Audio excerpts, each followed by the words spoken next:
وصل على المؤمنين والمؤمنات والمسلمين والمسلمات.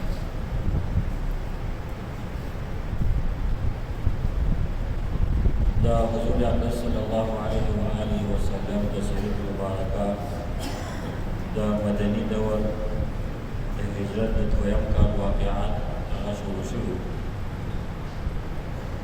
د هجرت په دویم کال یعنې سن 2 هجري کې یو واقعه د حضرت عایشه صدیقه رضی الله تعالی عنها د رخصتۍ وه او دویمه د اذان د اجرا دا دواړه واقعات مخکیني درسونو کې بیان شوي.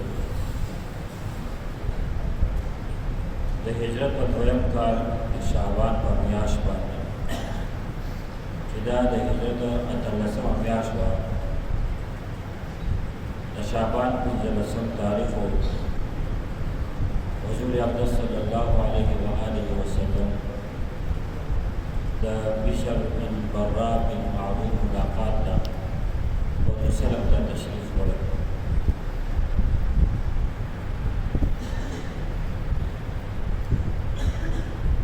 نبی علیه السلام د هجرت اولنۍ ورځې په دې بنو سلم کې تېرې کړې، دا واقعه مخکې بیان شوې.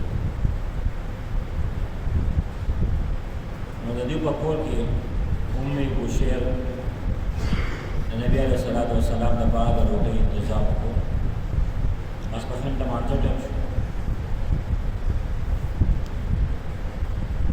حضور اقدس صلی الله علیه و آله وسلم د لمانځه لپاره جومات ته تشریف وړي. اوس په هغه ځای باندې مسجد قبلتین جوړ شوی دی. دغه جومات مسجد قبلتین دا هغه جومات ته وایي چې په کومو کې دوه قبلې جوړ شوی، 2 رکعته بیت المقدس ته شي او 2 رکعته بیت الله شریف ته شو. دغه جومات دا خبره مخکې بیان شوې وه چې نبي علیه السلام د هجرت نه لږ مخکې او بیا وروسته تقریبا اقوال خو مختلف دي، خو تقریبا 18 میاشتې نبي علیه السلام بیا 19 میاشتې د بیت الله شریف په ځای باندې بیت المقدس تپوس کړی.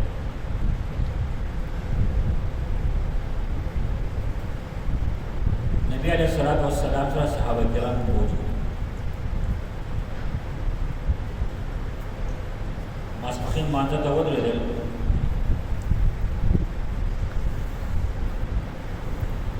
چونکې د بیت المقدس چې دی دا د مدینې شمال طرف دی او بیت الله شریف هغه جنوب طرف ته دی. 2 رکعته لمونځ پیغمبر علیه السلام وکړو او چې 3 رکعته پاڅېدو، الله رب العالمین کی طرف حکم راغی قد نرى تقلب وجهك في السماء فلنولينك قبلة ترضاها فول وجهك شطر المسجد الحرام. دغه د تفسیر و مخبان مفسر مختلف اقوال او د حضور اقدس صلی الله علیه وسلم د غوړوالي د تفسیر مختلف خبرې بیانې.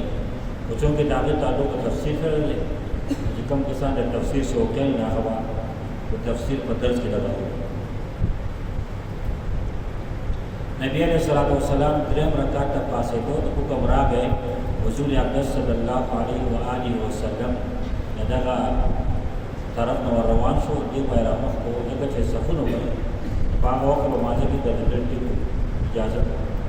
نبی علیه السلام بلکل دې په 180 سینټیګریډ باندې نبی علیه السلام لکه بلکل واپس راوړل. کم چې منافقان هغه به ځای پاتې شو، چې کم مخلص صحابه کرام هغه بلال شوت را بس پیغمبر علیه السلام پسې راغل او صفونه تیار کړل. بیا چې کله سلام وګرځېدو، کم چې مخلص صحابه وو هغو ته تپوس نه دی کړی چې یا رسول الله تاسو هغه داسې مو کړو او داسې مخ شو، داسې چلو شو، داسې نوې خبره وشوه. نه بس پیغمبر علیه السلام داسې وکړو نو داسې مو دې ته وایي اتباع د پیغمبر علیه السلام بغیر څه تپوس. صحابه کرام کو صفات د غټ صفت دا و، هغه به د پیغمبر علیه السلام اتباع کوله. عقل مشاهده دغه نه نه کړي چې عقل دا وایي مشاهده دا وایي نه. اوس د پیغمبر علیه السلام خبر د پیغمبر اسلام دا کار نشي کړی، بس ټیک خبره. دغه صحابه کرام د پیغمبر علیه السلام سره دغه برکات په دغه رکعت کې راغلل او شاته پسې ودرېدل. نبي علیه السلام وګرځو، دغه صحابه کرام ورسره وو. دا د ماسپښین د لمانځه ټایم، بعضې روایتونو کې بعضې خلک د مازدیګر د لمانځه ټایم، بعضې فرمایي د ماښام و، خو اصل کې هغه خبره ده ټایم و د ماسپښین. خو چونکې هغه زمانه کې د پیغام رسانۍ دونه اسباب نو چې په سکندونو کې سره خبرېږي، نو چې څوک په کم ټایم د لمانځه نه خبر شي په هغه ټایم باندې هغوی پرته کوي. نو چا د مازدیګر په لمانځه کې خامخ بیا چا د ماښام په لمانځه کې خامخ. نو بعضې روایتونه که تاسو اورئ نو هغو ته اول اطلاع د دغې میلاو شوی و. بیا په دې موقع باندې حضور اقدس صلی الله علیه و آله وسلم لس صحابه کرام دي، هغو ته عشره مبشره بالجنه ویلی کېږي. نن سبا زموږ د نوجوان نسل نه تپوس وکړي، ایم اے او بی اے او ایم ایس سی او بی ایس سی به یې کړي او ایم فل به یې هم کړی، خو د عشره مبشره پېژني به هم داسې ډول. عشره مبشره د هغه صحابه کرام دي چې په یو مجلس کې حضور اقدس صلی الله علیه وسلم هغوله د جنت زیری ورکړی دی. داسې مختلفو موقعو باندې نبي علیه السلام مختلفو صحابو ته د جنت زیری ورکړي. لکه یو صحابي دی که نه، ثابت بن قیس رضی الله تعالی عنه، نو د اواز ډېر تېز و. د بعضې خلکو اواز هسې خلقتاً تېز وي چې کله حکم راغی یا ایها الذین آمنوا لا ترفعوا اصواتکم فوق صوت النبي ولا تجهروا له بالقول كجهر بعضكم لبعض ان تحبط اعمالكم وانتم لا تشعرون. دا د سورې حجرات دویم آیت دی. دغې سورې حجرات کې د پیغمبر علیه السلام آداب ذکر دي، بیا صحابه کرامو کې بیا د مؤمنانو په خپل منځ کې د معاشرت آداب ذکر شوي دي. دې خلاصه ده چې ایمان والو د پیغمبر علیه السلام په اواز باندې خپل اواز مه چوټوئ، که نه تاسو به خیال نه او ستاسو اعمال به ختم شي، ستاسو اعمال به ضایع شي، حبط به شي. بس دی به کور کې کښېناغی، زما اواز خو هسې تېز دی، زه به خبره کوم زما اواز هسې تېز دي پیغمبر علیه السلام په اواز باندې، زه به خبر نه یم او زما به تمام اعمال ضایع شوي نه راغلي. یو سورج راونه و د پیغمبر علیه السلام د صحابه کرامو سره محبت، د پیغمبر علیه السلام د صحابو سره چې کوم محبت و او د صحابو چې کوم محبت د پیغمبر علیه السلام سره د دنیا یو تاریخ هغه مثال نشي پیش کړی، یو مثال نشي پیش کړی. نبی علیه السلام په تپوس کو چې پلانکې ثابت شو ولې نه راغلی. دومره لوی هستي حضور اقدس صلی الله علیه وسلم تپوس کوي، وایي ثابت بن قیس نه ښکاري معلومات یې وکړي. یو کس یې رسول الله صلی الله علیه وسلم معلومات وکړو چې راغی تپوس وکړه، خو په کمره کې دننه ناست دی، کمرې نه بهر ته نه راوځي. ولې نه راوځي؟ زما اواز تیز دی، خلقتاً زما اواز تیز دی. او الله پاک فرمایي په پیغمبر علیه السلام په اواز باندې خپل اواز مه اوچتوئ، که نه اعمال به مو ضایع شي. نو زه یېرېږم چې دغه زمان دی بیا لیدو نه شي. نو هغه صحابي راغی، حضور اقدس صلی الله علیه وسلم فرمایي چې هغه داسې وایي. نبی علیه السلام ورته فرمایل ثابت بن قیس ته وایه ته جهنمي جنتي یې، ته جنتي یې. ودا یو جدا موقع باندې نبی علیه السلام هغه له د جنت زیری ورکړو. داسې مختلف عکاشه واقعه مشهوره واقعه ده. نبی علیه السلام آخري زمانه کې صحابه کرام راجمع کړل چې ما باندې څه حق یې، زما خپل حق مطالبه وکړي، حق واپس درکړه، د قیامت پورې باندې زه چا حق نشم ورکولی.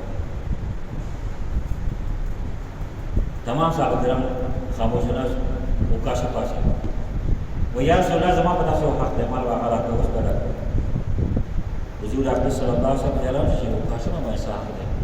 وایي وایي ستا څه حق دی؟ اوس دلته بیا د ژوند پته نه لګي، د قیامت په ورځ به ستا حق نشم درکولی. موږ خو حقونه جمع کوو که نه، موږ ځان ته پېټه جمع کوو، موږ دې به ګورو او دا نوی نسل به کوي هلک وایي دا وایي د قیامت پورې نسیان کوي، وایي زموږ به څوک راکړي، داسې وایي که نه. د چې پخویا سړی و هغه په خپل پروژې باندې ځمکه خرڅه کړې وه. په هغه زمانه کې د والي صاحب په وخت کې چې دونه لیکلي مې کوی په هغه ځای کې لیکلي وکړل، دې پیسې به دله کور درکړو. چې کور ته واپس رالو نو ورځ دوه درې تېر شو، نو هغه د سوال جواب وکړو چې که زما هغه پیسې نه راکړې، وایي نه را خو ما ته راکړه درکړې، هغې تا خو ما ټول راکړي، وایي تا وایي چې کور به درکړم، وایي نه ما ته درکړې، وایي ته ټیک شو، هېڅ خبره نه شي، په ټیک ستا شو، انشاءالله حساب کتاب به د قیامت په ورځ کوو. وایي ځکه د قیامت پورې نسیه کوي نو اوس هم راکړه. موږ خو داسې حال کوي. بهرحال مونږ پیډي جمع کوو ځان سره. حضور اقدس صلی الله علیه وسلم او فرمایله عکاشوا ستا څه حق دی؟ صحابه کرام حیران شو دا دې څه وایي؟ هر سړی ستا څه حق دی؟ موږ به درته ووایو نه زما پیغمبر علیه السلام باندې حق دی په تاسو کې نشته. حضور اقدس صلی الله علیه وسلم فرمایي پرېږدئ د خپل حق بیان کړي. وایي یا رسول الله زما په تاسو دا حق دی یوه پیره د جنګ په موقع باندې موږ د جنګ په میدان کې صف جوړوو. زه په صف کې نیم ولاړ وم او تاسو زما همدغه چوکه راچولې وه، لس بیا راچولې صفونه چې درته ورکړل. یا رسول الله زما تاسو باندې هغه حق پاتې دی، هغه خلاف کوئ. څنګه غواړئ بس زما تاسو هغه چوکه باندې ووم زما حق پاتې شي. حضور اقدس صلی الله علیه وسلم فرمایي ټیک شو چوکه راواله خپل حق ادا کړه. ویې نه یا رسول الله داسې نه هغه چوکه چې دغه ستاسو په کور کې ده هغه چوکه به ماله وکړئ، ستاسو هغه همسا پکار ده. صحابه کرام حیران دا ډېر څه وجه خو مخلص صحابي او هر صحابي د پړه کې خورتي د خدای پاک دا دې په سره اخته شوی. بهرحال د حضرت فاطمه الزهرا رضی الله عنها کور د نبي علیه السلام هغه همسا راوړ. حضور اقدس صلی الله علیه وسلم فرمایي راشه خپل به درواغه. وایي نه یا رسول الله هغه داسې نه وه زما په ملا باندې پاټۍ کې کمیس هم نه و، تاسو په ملا باندې کمیس دی دا لرګور غواړي. زما په ملا په هغه ټایم کمیس نه و، اوس په تاسو کمیس لري کوئ زه به هغه بدل اخلم. حضور اقدس صلی الله علیه وسلم پیغمبر علیه السلام سره داخله څومره فکر دی او زموږ سره څومره فکر دی دا اوس خبره وده که نه. حضور اقدس صلی الله علیه و آله وسلم کمیس مبارک ساتل یو روایت دی چې نبي علیه السلام خپله کرتا رڼۍ ګوراو کړه او غاړه مبارکې شاته کړه. صحابه کرام حیران دا عکاشه دې په څه لیولی شوی دی.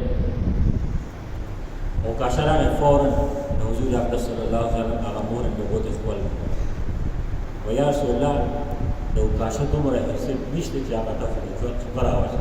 دا به زما یو ارمان و چې زه به کله د پیغمبر علیه الصلاة والسلام هغه مهر نبوت خپلو بس هغه موقع ما د الله خدای مې وغوښته الله پاک هغه موقع راکړه. حضور اقدس صلی الله علیه وسلم ته په هغه موقع باندې عکاشه ته د جنت زیری وکړه.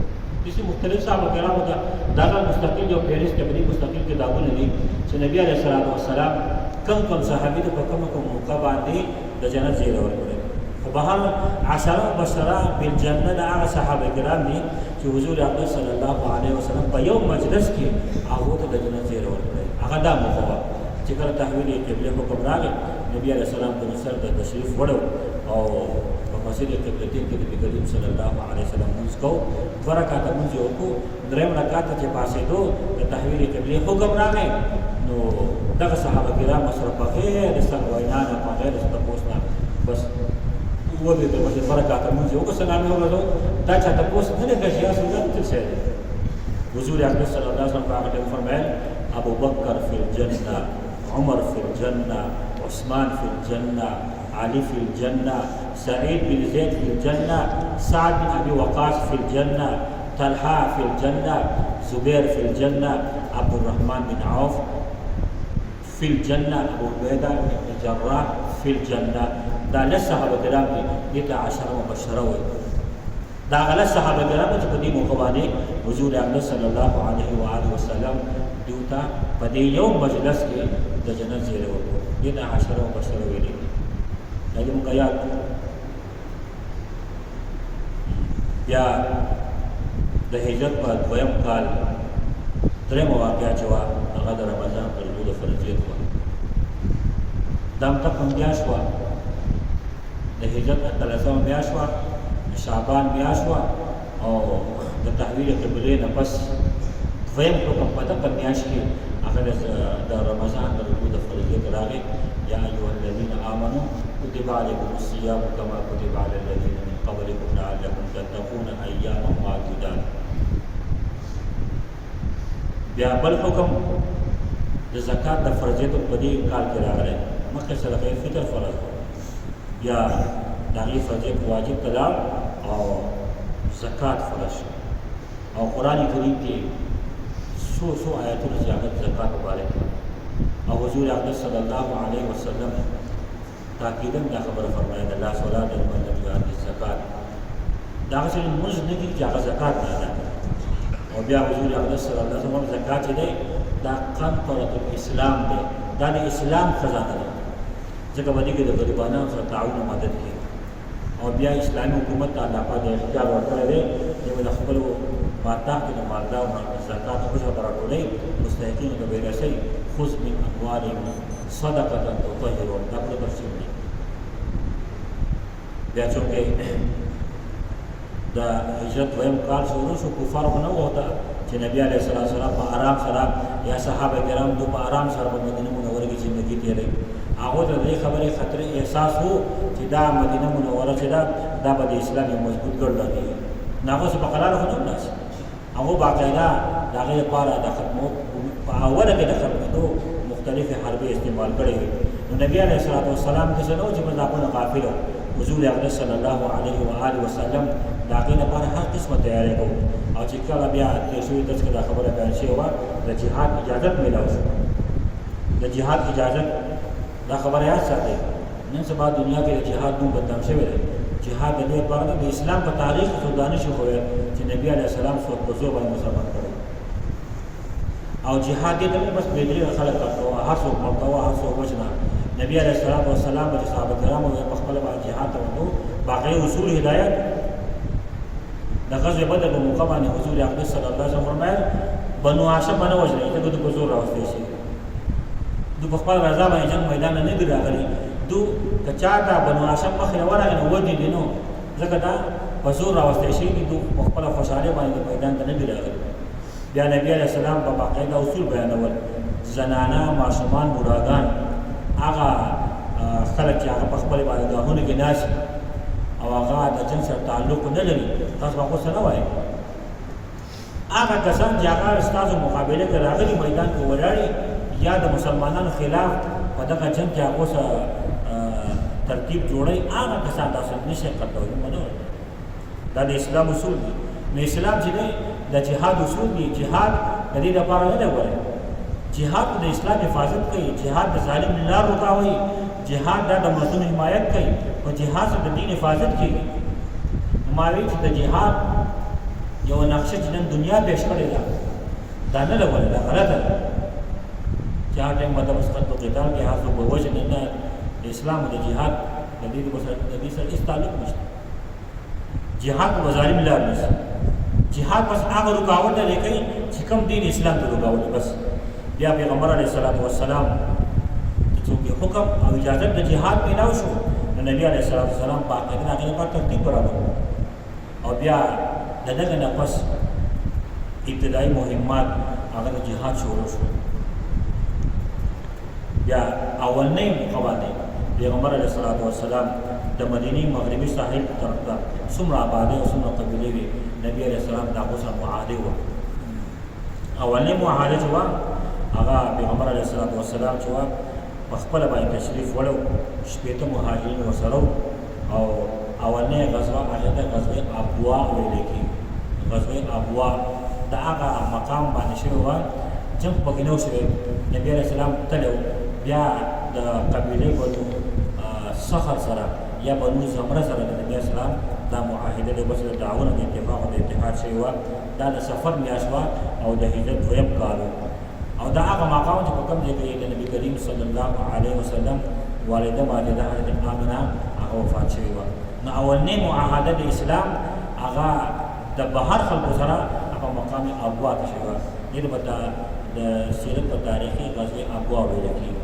ان شاء الله را روان دي چې را ابتدایي چې کوم وړې غزوې شوي دي یا سریې شوي دي غزوه هغه جنګ ته ویل کېږي په کوم جنګ کې پیغمبر علیه السلام په خپل شرکت فرمایلی هغې ته غزوه وایي او چې کوم جنګ د نبي علیه السلام صحابه کرام لیدلي هغې ته سریه ویل کېږي انشاءالله زندګي وه را روان درس کې به هغه ابتدایي مهمات د اسلام چې کوم په سن 2 هجري کې شروع شو د هغې بیان به کېږي واخر دعوانا ان الحمد لله رب العالمين اللهم صل على سيدنا محمد وعلى ال سيدنا محمد وصل على المؤمنين والمؤمنات والمسلمين والمسلمات اللهم ربنا اتنا في الدنيا حسنه وفي الاخره حسنه وقنا عذاب النار ربنا تقبل منا انك انت السميع العليم وتب علينا انك انت التواب الرحيم وصلى الله تعالى على خير خلقه محمد واله